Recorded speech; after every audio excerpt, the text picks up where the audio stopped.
તો મિત્રો આજે અમે આવી ગયા છીએ વાડીએ અને તમને અમે દેખાડીશું અલગ અલગ બકાલું શાકભાજી। પહેલાં તો જો તમને અહીંયા દેખાય છે ટમેટી છે, ટમેટી એમાં અમે લાલ લાલ ટમેટી ગોતી રહ્યા છીએ। કાચી પાકી ટમેટી છે, જો તમને લાલ ટમેટી બતાવીએ, બહુ મજા આવશે, ટેસ્ટી હોય છે, લાલ ખટ્ટી મીઠી।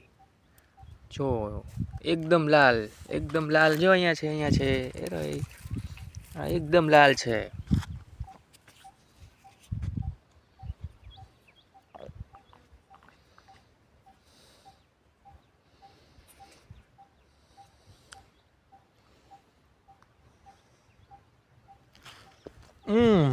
ટેસ્ટી છે।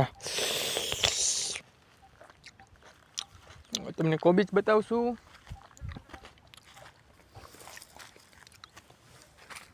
કોબીજ છે, કોબીજ હજી પાકવા આવ્યું છે, નાનું નાનું છે। પાલક છે, ધાણા છે, ચણા છે, ચણા પાકી ગયા છે। ટમેટી વધારે છે અને મજા આવે છે ટમેટી ખાવાની પણ। તો અમે હમણાં સેકન્ડ વિડીયો અપલોડ કરીએ છીએ, એમાં અમે તમને વાં લઈ જશું બીજા ખેતરમાં। અત્યારે અહીંયા થોડુંક ઓછું છે, જાજુ નથી। Okay, thank you.